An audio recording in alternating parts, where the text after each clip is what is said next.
Welcome to the Outthinker podcast. Each week, we talk with forward-looking strategists and innovators that are challenging the status quo, leading the future of business, and shaping our world. I'm your host, Kyan Krippendorf, founder of the Outthinker Strategy Network.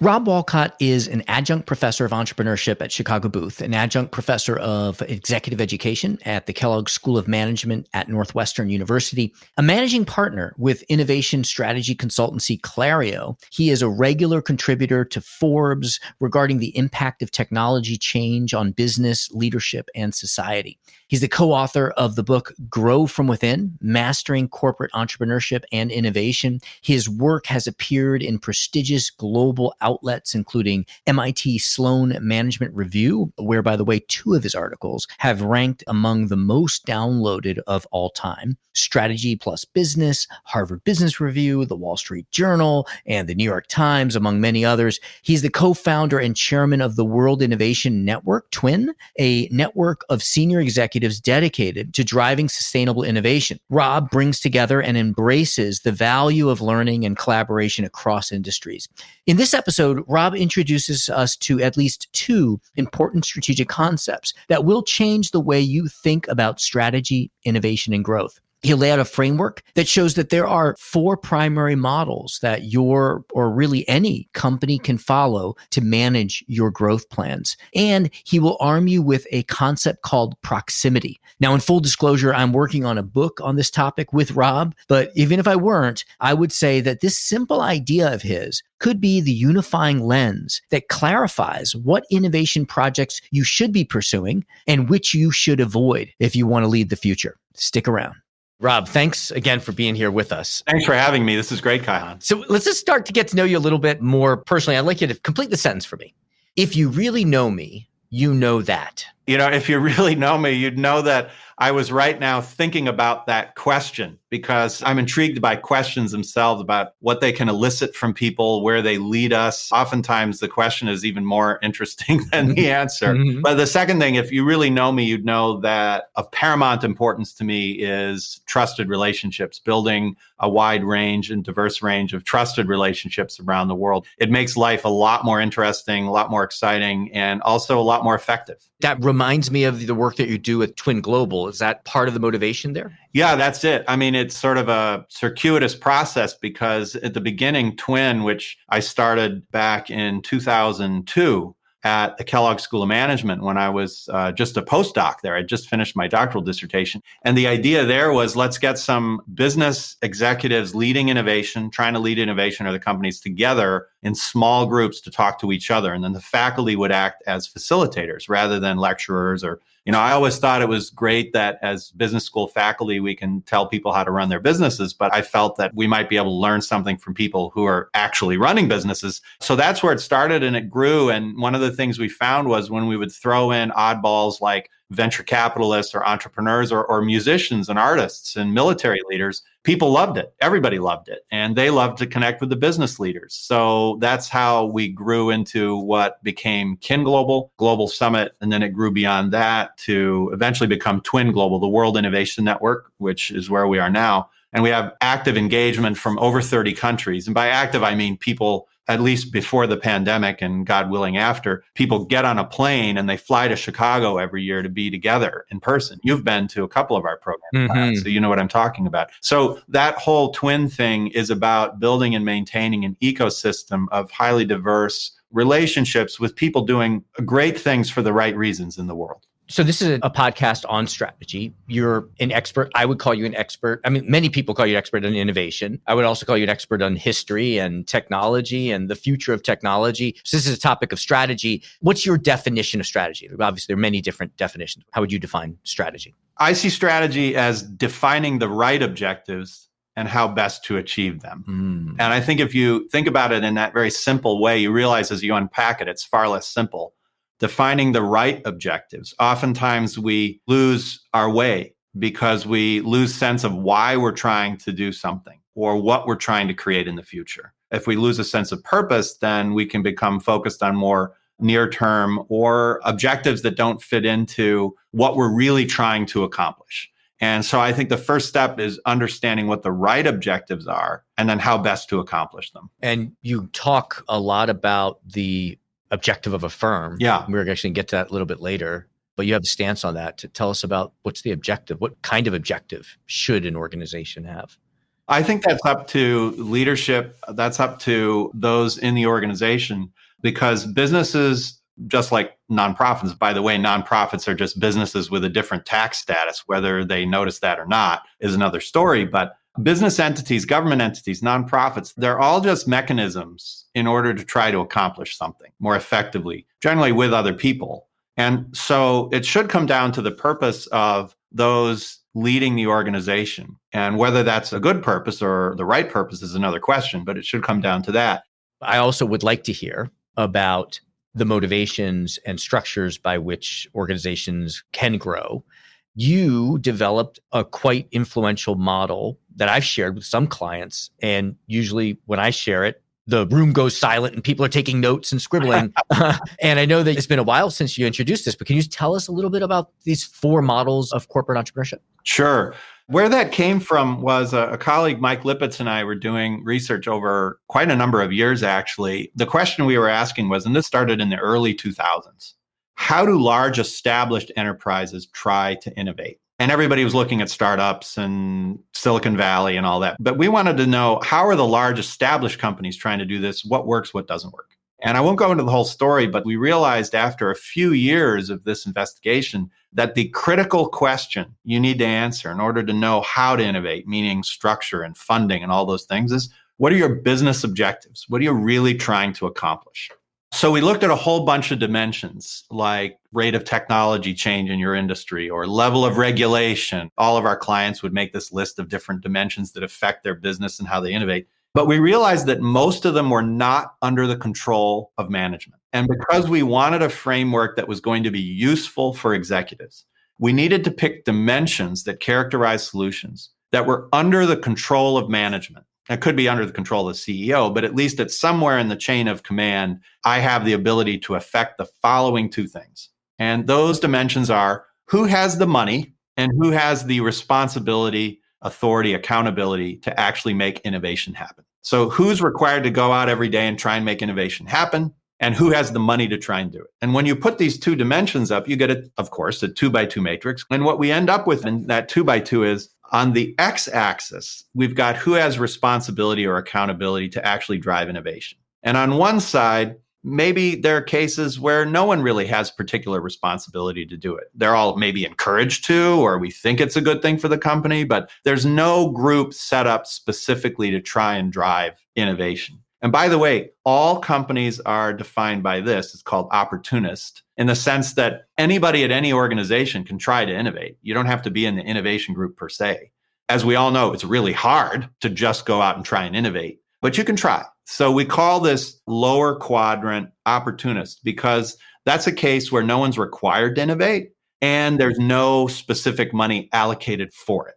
So that's sort of the bottom left-hand side quadrant. Now, the other 3 are the intentional models for driving innovation within an organization. And by the way, these do not define the whole organization. They define specific initiatives or teams or groups or approaches to innovation, okay? So we're not plotting the entire organization in one of these 4, right? Right. So you have the x-axis, which is on the left-hand side, no one has any particular responsibility to do this. On the right-hand side, there are specific people with the responsibility to drive innovation. Now, on the y-axis, we have money. On the bottom of the y-axis, there's no money allocated, earmarked for innovation, or maybe a little bit of money earmarked for it, but not much. And then on the top of that dimension, of course, is lots and lots of money. Now, when you put that together, you get these 3 intentional models. So let's go to the obvious one first, the one that everybody thinks about. We call it the producer model. That's up in the upper right-hand corner. So that's a group that has its own authority, its own people, team of people dedicated to doing innovation stuff, and they have their own money, and they probably have pretty significant amounts of money. So think about Lockheed Martin Skunk Works, or Google has a bunch of groups like this, but there are others that aren't defense or stratospheric tech companies that have these kind of producer teams. You've worked with them. You and I both work with them, right? Now, those are really interesting, but they can also go awry. They can become big money pits. They can be the sort of thing that sets up with big fanfare, and then 3 or 4 years later, they shut it down and say, not going to do that again. We know a lot about that. Now, the other two are particularly interesting. You have the enabler model and the advocate model. So the enabler is on the y-axis, there's money available, but no one's required to use it. There are many examples of this, but the classic example would be, say, the CEO at your company says, hey, I have $10 million here in a fund. If anybody has a great idea, we have this simple process. You can come and pitch your idea. And if we like it, we're going to give you some money. Okay, so that's an enabler model. And the advocate model, the one in the lower right-hand quadrant, is my favorite because it's the most non-obvious. It sounds like a train wreck, but if you do it right, it's actually quite powerful. And that's where you have a team of dedicated people, full-time, focused on helping to drive innovation at your company, but they have almost no money. Now, they have enough money to do some business travel and a little bit of research, maybe a quick pilot or something, but they don't have enough money to stand up their own big projects. So what this means, Kaihan, what's exciting about it is that those team members have to go out to the businesses and the functional leaders and find projects that are meaningful to them and help support those projects to get them over the line. And so when you look at this, you realize that the objectives you have, the business objectives you have, should drive how you structure and fund innovation. So for instance, if my business objective is to try to invent brand new businesses, maybe they're adjacently related or whatever, or especially if my objective is to attempt to disrupt my core business, it's really hard to go to core business leaders and ask for money to disrupt their own business. It can happen, but it's very hard. So for that, you probably want a producer model. Now, on the other hand, if you want to open the doors of innovation for anybody in the company to participate and become engaged and see paths to seeing their things to reality, you're probably talking about an enabler model, because then you're providing resources and you're looking for people to step up and get that grassroots energy moving. Now, finally, if your objective is to try and help existing business units fight commoditization or come up with far better strategies and make them happen, figure out how to innovate on their existing business lines or amplify their existing business lines, then you need an advocate model, because you need a group of people who are expert at innovation, who are also well connected outside the company, who will go and find those kinds of projects that are meaningful to current business and functional leaders around the organization. So enabler, producer, and advocate are all fit for purpose for the objective you're trying to achieve. And to clarify, the activities in an organization could fall across all four of them. Absolutely. Yeah. I mean, if you're in a large organization, if you're in an organization with, say, 1 billion or more, you probably should have examples of all three of those intentional models. So let's talk a little bit about what you're working on now, this idea that we talk a lot about of proximity. You know quite a lot about proximity, Kaihan, probably more than anybody else in the world, because you and I are working on a book together, I'm happy to say. So proximity, where did this come from? Well, about 6 years ago, as you know, I've always been excited by technology and how it changes life and world, society, and business and all that.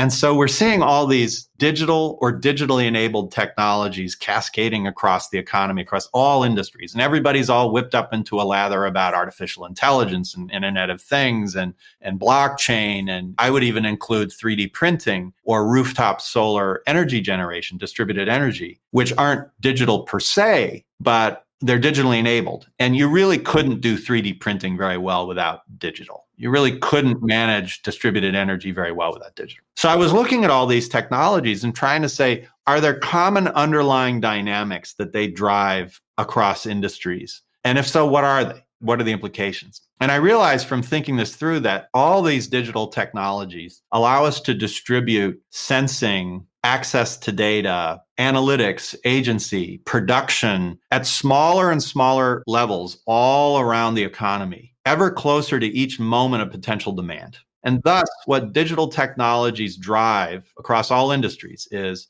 digital technologies push the production and provision of products and services ever closer to the moment at which they might be demanded in time and space. So actually, as you've added to our discussion, Kaihan, we're talking about proximity zero, P0. So producing anything we might desire. And you and I both know there are lots of philosophical issues with the word desire and satisfy and all that, but let's set those aside. But business is about satisfying desires, perhaps creating desires and demands, but providing supply for the demand. And over time, what digital technologies enable is for us to more and more effectively, efficiently, economically drive the production of products and services closer to that moment where they're actually demanded. We get to P0 in your parlance, I love. To bring that to life for us, could you fast forward a little bit, pick a domain, and what would that look like, an industry or an area of life? Yeah, absolutely. There are so many examples. When I explain this to people and they start to actually get it, first of all, people before the pandemic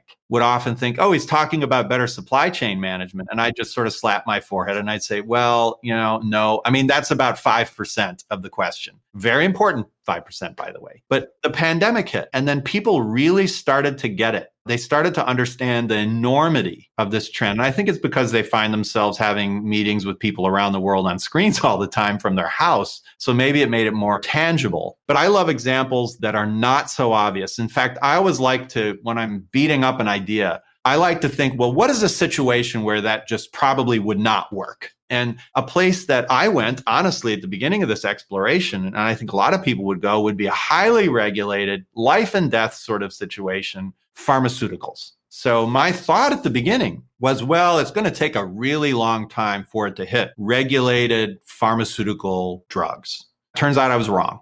About 2.5 years ago, I met a guy named Dr. Jeffrey Ling, who was a military doctor, a colonel in the Army, retired, spent 6 tours of duty in Iraq and Afghanistan. As a result of that, he saw drug shortages all the time. And by the way, he practices medicine at Johns Hopkins, and they have drug shortages at the hospital, Wow, which shocks people. So he said, what if instead of this massive supply chain, I could just produce the drugs I needed right here on site? What if I had a little piece of equipment, I could push a button and print a drug? Wow. Now, fortunately for all of us, Kaihan, he moved on to be a program officer at DARPA, the Defense Advanced Research Projects Agency, where essentially they have unlimited money to do crazy stuff. Which model is that? Of your 4 models, I was just trying to place it into your 4 models. Great question. Yeah. That's the producer model, not just on steroids, but like on LSD, steroids, and cannabis. DARPA is mind-blowing. And so he put tons of money behind this with the team, worked with the team from MIT, and they did it. And it's now a company called On-Demand Pharmaceuticals. So literally this thing's about the size of a small refrigerator. They're trending to make it smaller and ever more effective. But right now, the FDA has already approved the production of 14 different drug classes from this thing. And what that means, Kaihan, is if I need 100 doses of ciprofloxacin, so a lot of our listeners probably have had to take Cipro at some point, a very common fluoroquinolone antibiotic. You go to CVS, you buy your prescription. This machine creates exactly the same product that you would buy at CVS with the push of a button. So I need 100 pills, I push a button, and a couple hours later, I get 100 pills of Cipro. Now, imagine if that were rolled out across the United States. Or imagine if that were rolled out in developing countries where they don't even have access to even generic drugs often. What if they had this simple capability? Now, you start to think about the impact in the supply chain. When the United States government buys large stockpiles of Cipro, as we do, to prevent against anthrax attack, for instance, it's for public health and safety. So we have stockpiles of ciprofloxacin, but every few years we have to throw it out and we have to buy new because it has a shelf life. But with this new technology, this printed drug, so to speak, with this new technology, we never have to throw out the raw materials because the raw materials are, carbon, oxygen. Turns out carbon lasts a really long time on the shelf. So you have unlimited shelf life. You have a distributed network of drug production near where people need it at a moment's notice. And that's going to happen across all of our industries, across all of our lives. That was going to be my question is what is the raw material? But it sounds like they're actually manufacturing molecules. Yeah. Now, this is true for synthetic chemistry, by the way. The other modality, there are 2 big areas, synthetic chemistry for making pharmaceuticals, and then there are biotech. They're very complex and they're very different. But On Demand is already working on the capability to do this with many kinds of biotech-produced drugs as well, which is even more profound. Wow. Fascinating.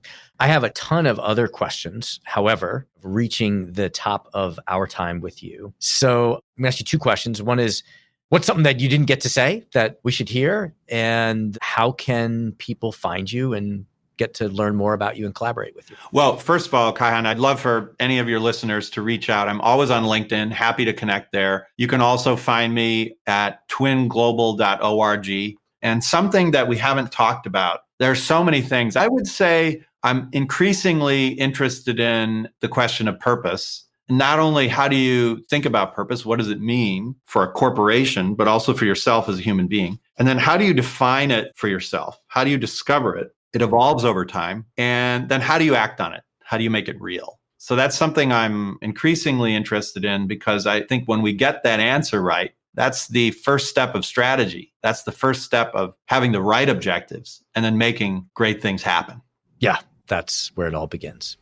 Rob, thank you so much for being with us and for doing all the thinking and exploring and sharing it with us the way that you do. Thanks for having me, Kaihan. And the same to you. Your ability to bring people together is really second to none. Thank you to our guests. Thank you to our producers, Karina Reyes and Zach Ness, our editor, and the rest of the team. If you like what you heard, please follow, download, and subscribe. I'm your host, Kaihan Krippendorf. Thank you for listening. We'll catch you next week with another episode of Outthinkers.